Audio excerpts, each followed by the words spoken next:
Live from Fargo and serving you on TV, online, and on the go. This is Valley News Live at 4. Here's a look at today's top 4 at 4. A Cullum teen has been charged with sexual assault and is going to trial in November.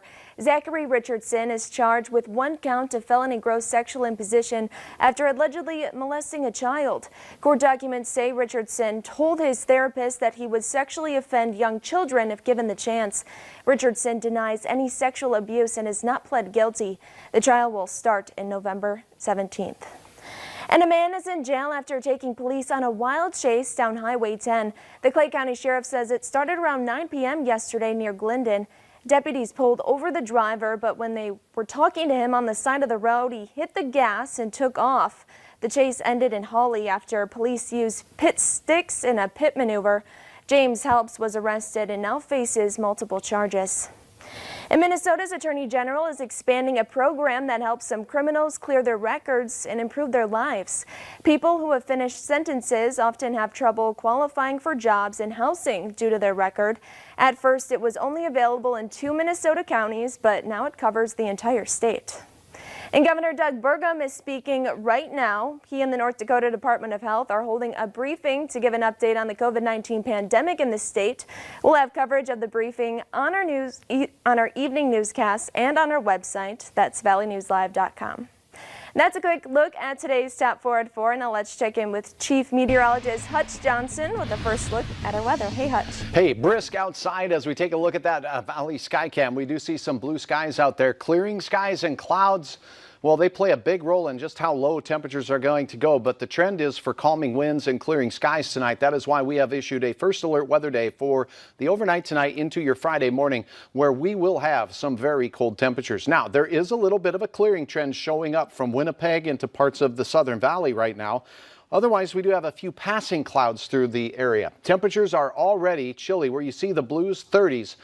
It's warmed up to 44 in Baudette, 51 Fargo, and here's a look at a frost advisory for the Red River Valley counties and eastern North Dakota, and a freeze warning for a hard freeze and some temperatures in the 20s. They're in the purple colors in central and western Minnesota. In Fargo, we'll be dipping down into those 30s by bedtime tonight with decreasing wind for a change. That's a positive.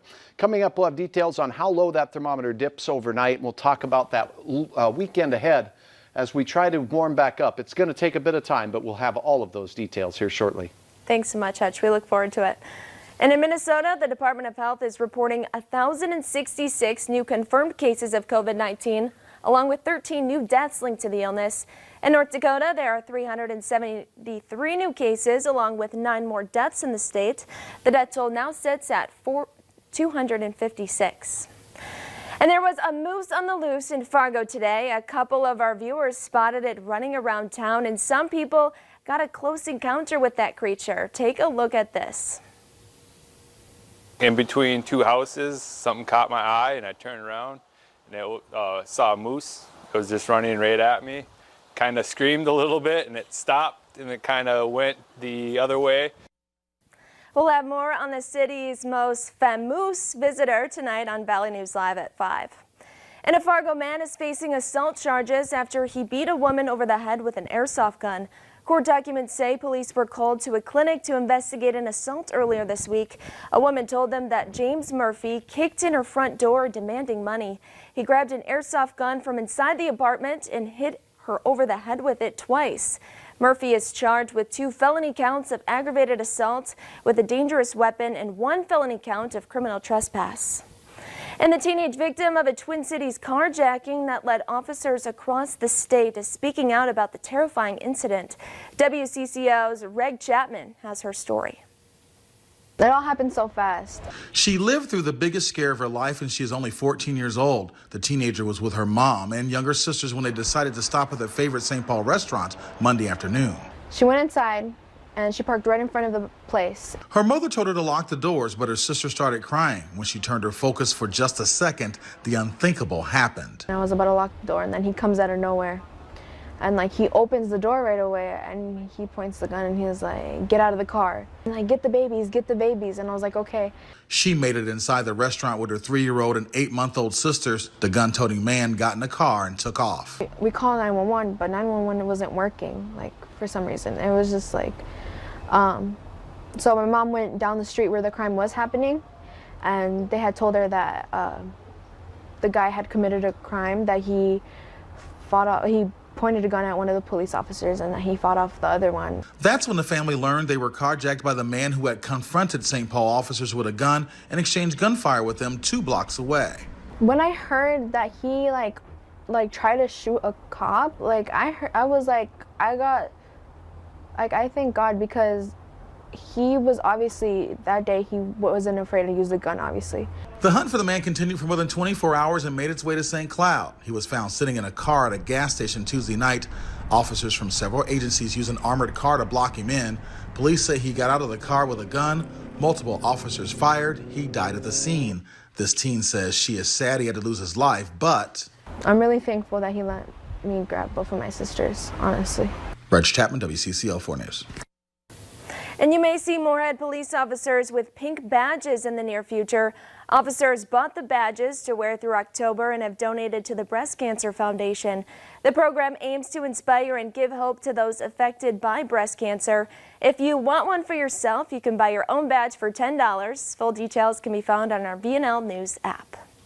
And a Bismarck woman would have never guessed she and her car would be in the national spotlight. But now a picture of her and a fast food drive-thru has been shared all over social media sites, racking up tens of thousands of likes and shares. Danielle Burbank explains what originally caught the photographer's eye. This is Jody. Like clockwork, she visits her favorite fast food restaurant. I come here for lunch Saturday and Sunday.